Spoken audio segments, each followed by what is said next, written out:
आङो ढेकियाजुलि बे जायगाखौ खोनादोंमोन दिनै आङो फैबाय आरो मोनसे गिदिर थांखि लानानै नैबे ढेकियाजुलि जायगायाव 1 नं बालाबारि गामिनि बे ब्रह्म जयगालयआव मोनसे गिदिर थांखिजों हाबाफारि खुंदों। आङो फैनो मोननानै जोबोरै गोजोननाय मोनदों। गोबाव समनिफ्राय आङो फैनो सानदोंमोन, फैनो हायाखै। दिनै आं नुफैबाय। दुलाराय ब्रह्म धोरोम लाइमोन आफादखौ 2000 मायथाइयाव जोनोम होनाय जादोंमोन आरो बै समनिफ्राय दिनै 20-22 बोसोरनि बारा जाबाय। बै समाव बे लाइमोन आफादा मोनसे फिसा महरल'मोन। दिनै जों नुनो मोनबाय दुलाराय ब्रह्म धोरोम लाइमोन आफादा गावनो मोनसे 3 बोसोरारि नैथि बियो बे हाबाफारिखौ खुंनो हादों। बेयो जोबोरै देरगाथाव। थारमाने लाइमोन आफादा बै समाव उन्दैमोन, दिनै बैसो जाबाय। आरो मोनसे देरगाथाव बाथ्रा आङो नोजोर होबोबाय थादों। बै समनिफ्रायनो लाइमोन आफादा गोबाव आरो गोब्राब नाजानायनि गेजेरजों समाज फोसाबनाय हाबायाव नांथाबबोदों। जों नुनो मोनदों जोंनि बे ओनसोलनि लाइमोन सेंग्रा सिख्लाफ्रा गोबाङानो ब्रह्म धर्मआव दीक्षा लादों। आं नुनो मोनदों खायफा निरामिस जाबाय, दीक्षा लायाखैब्लाबो निरामिस जाबाय। खायफा बिब्दिनो गाज्रि बा समाजारि हेंथा हाबायावबो थाबायनायखौ जों नुदोंमोन। गाहाय थांखि मेन ट्रेक बेनिफ्राय एसे आन्दायलांदोंमोन। नाथाय ब्रह्म धोरोमाव दीक्षा लाखांनानै बै लाइमोन सेंग्रा सिख्लाफ्रा गाहाय थांखियाव फैफिनबाय। समाजारि हेंथा हाबा मावनायफोरखौ नागारनो हमबाय।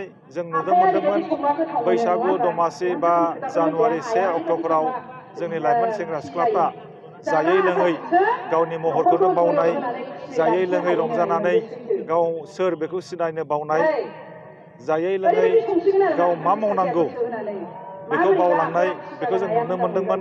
जोंनि समाजाव बिराद मोनसे गुबुंले थासारि फैदोंमोन। दिनै जों नुबाय सेंग्रा सिख्लाफ्रा बा उन्दै उन्दै गथ'फ्रानो गुफुर ड्रेस गाननानै धोरोमनि फोथाराव नुजाफैदों। धोरोमनि लामाजों गावखौ सिनायनो नाजादों।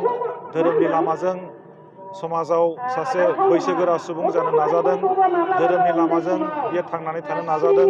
बे जोबोरै मोनसे मोजां। जोंनि बे जिउआ जोबोरै बेसेन गोसा।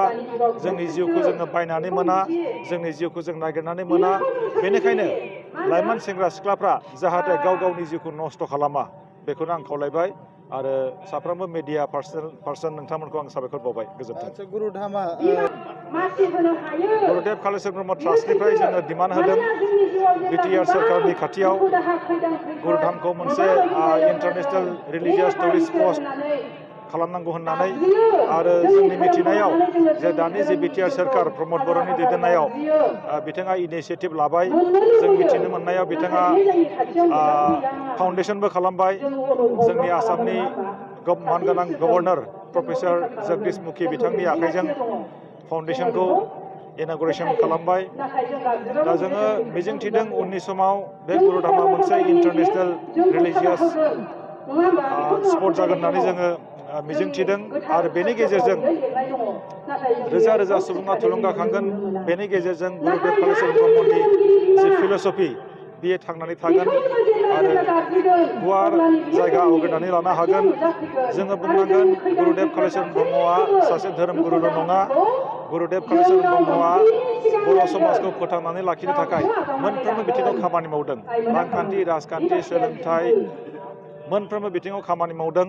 दा बेनिखायनो गुरुदेब कालिचरन ब्रह्मनि जि फिल'सफि बेखौ फोथांनानै लाखिनांगौआ जोंनि बिबान आरो बिथांनि फिल'सफिया थांनानै थानांगौ। दिनै जायखिजाया राजखान्थि दोलोनि दैदेनगिरिफोर बा सोरखारनि दैदेनगिरिफोर बिथांमोनखौ आं खावलायगोन गुरुदेब कालिचरन ब्रह्मनि जि लिडारशिप स्टाइल, बे लिडारशिप स्टाइलखौ बिथांमोनहा फल' खालामनांगौ। आरो गुरुदेब कालिचरन ब्रह्मआ जेरै जाय स्टाइलखौ लानानै खामानि मावलांदोंमोन, जाय कुवालिटिखौ लानानै, जाय आदर्शखौ लानानै खामानि मावलांदोंमोन, थिग बेबादिनो दानि दैदेनगिरिफ्राबो खामानि मावनांगौ। बेखौ आं लुबैदों।